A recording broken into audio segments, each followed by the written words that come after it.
नक्षत्रातील ध्रुवाचा या समछत्रपती शिवरायांचा शिवनेरीवर जन्म झाला.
छत्रपती शिवाजी महाराज की. सूर्य नभी नव्या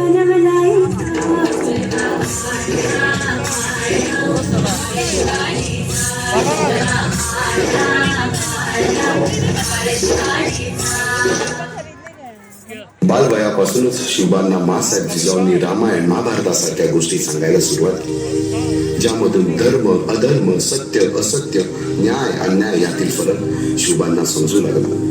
तसेच शस्त्रास्त्र व शास्त्र या शिक्षणासाठी शहाजी राजांनी अनेक कर्तबगार माणसे नेमली, जसे की दादोजी कोंडदेव, बाळकृष्ण पंत, रघुनाथ पंत, शामराज पंत अशा अनेक कर्तबगार माणसांच्या नेतृत्वाखाली महाराज बालवयापासूनच घडू लागले.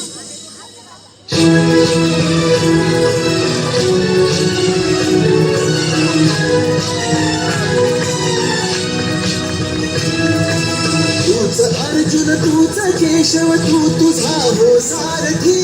तूच अर्जुन तूच केशव तू तुझा हो सारथी. करुणी वार गनिमावर दे भूमीस आहुती. करुणी वार गनिमावर दे भूमीस आहुती. तूच अर्जुन तूच केशव तू तुझा हो सारथी. करुणी वार गनिमावर दे भूमीस आहुती. एकटे नेतृत्व कधीच साम्राज्य उभे करू शकत नाही. त्यासाठी तशी कर्तबगार माणसे निष्ठावन मावळे घडवावे लागतात. शिवरायांनी असे सवंगडी त्या वयापासूनच पारखायला सुरुवात केली. तानाजी मालुसरे, सूर्याजी मालुसरे, यसाजी कंकर, सूर्याजी काकडे, बाजी जेदे आणि अशा अनेक सवंगड्यासमोर शिवबांनी शपथ घेतली स्वराज्याची, शपथ घेतली स्वराज्याच्या बांधणीची.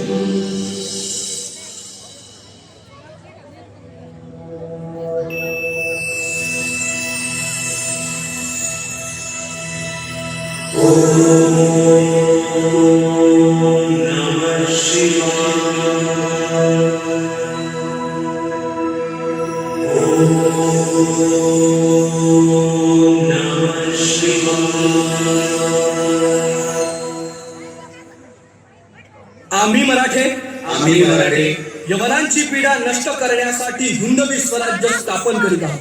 यवनांची पीडा नष्ट करण्यासाठी हिंदवी स्वराज्य स्थापन करीत आहोत. राष्ट्रभावनेने संघटन करून देशावरील परकीयांचे आक्रमण नष्ट करीत आहोत.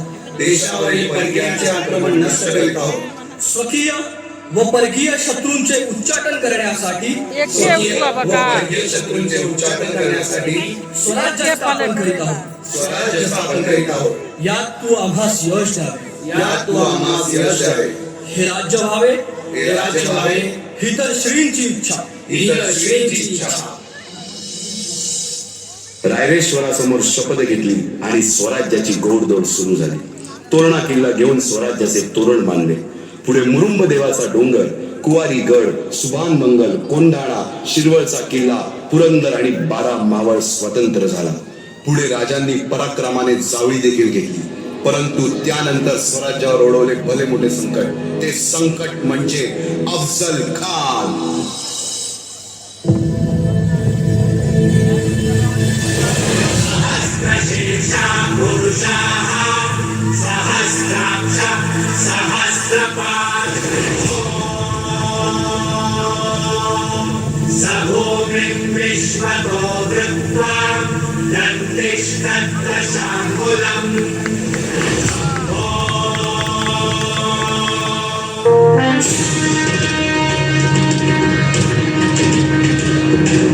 महाराजांची, शिवाजी महाराजांची कीर्ती बेफाम होती. महाराजांची कीर्ती बेफाम, भाल्या भाल्यांना फुटला घाम. याला कोण घालील यस्सेने, दरबारी कुस्ती बेगम. बडी बेगम म्हणजे अली आदिल शहाची आई बर का.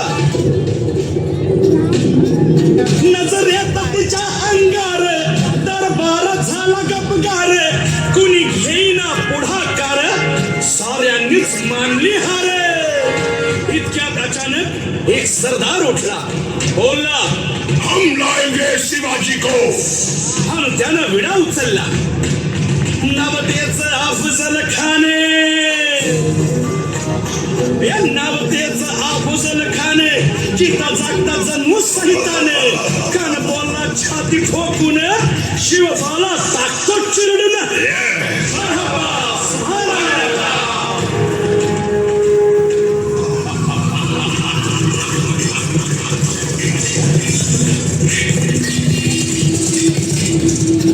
आता शिवबाचं काही खरं नाही.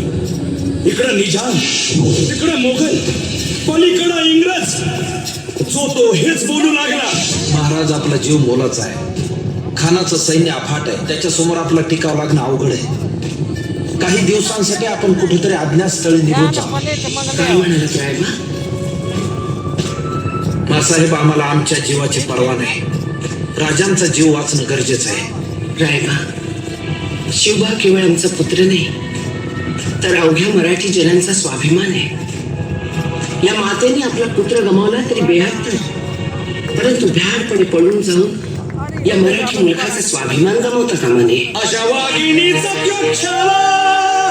बाळासाहेब, आपला पुत्र आणि मराठी मुलकाचा स्वाभिमान विजय टिळा लावूनच परत केला. अशा वाघिणीचा त्यो छावा, मला कसा ठेचावा.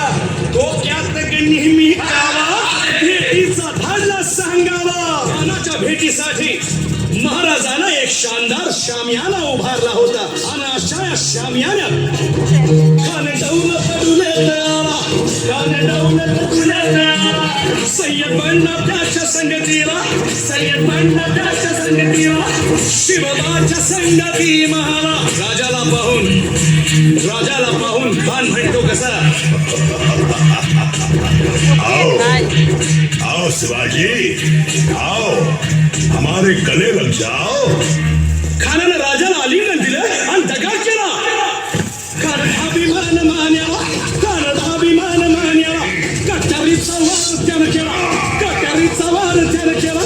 खरं आवाज झाला, खरं आवाज झाला. चिलखत होतंय अंगाला, चिलखत होतंय अंगाला. खानाचा वार फुका गेला. खान यडबडला. इतक्यात महाराजानं पोटामंदी पिचवट केला, पोटामंदी पिचवट केला. वाघन खाचा मारा केला, वाघन खाचा मारा केला.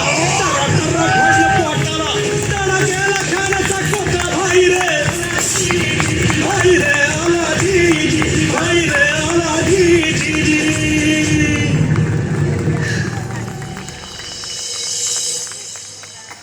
अफजल खानाच्या वधानंतर महाराजांनी स्वराज्यवाढीची मोहीमच हाती घेतली. पाहता पाहता पन्हाळ्यापर्यंतचा प्रदेश जिंकून घेतला. कोकणही ताब्यात घेतले. सर्वत्र फक्त विजयच विजय दिसू लागला. हिंदवी स्वराज्य वाढू लागले. अशा या वाढत्या हिंदवी स्वराज्यावरती संकटे येतच होती. पुढे स्वराज्यावर संकट आले ते म्हणजे सिद्धीचे, सिद्धी जोहरचे. सिद्धीने सुमारे 4 महिन्यापेक्षा जास्त पन्हाळ्याला वेढा घातला.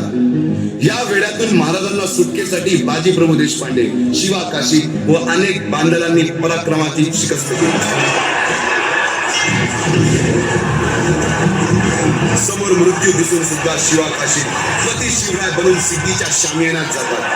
काय म्हणावे त्या धैर्याला. पावनखिंडी 3000 गनिमांची अवघ्या 300 मावळ्यांना घेऊन गोडखिंड अडून डरली आणि बाजी प्रभूंनी राजांना पुढे जाण्यास सांगितले.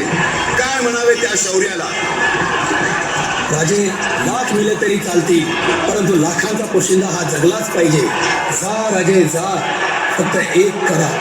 विशाळगडावर पोहोचल्यावर तोफेचे 5 बार द्या. तोपर्यंत हा बाजी या खिंडीतच गनिम रोखून ठेवतो. पुरंदराच्या तहावेळी गुलालबाजींना माझ्या सैन्यातील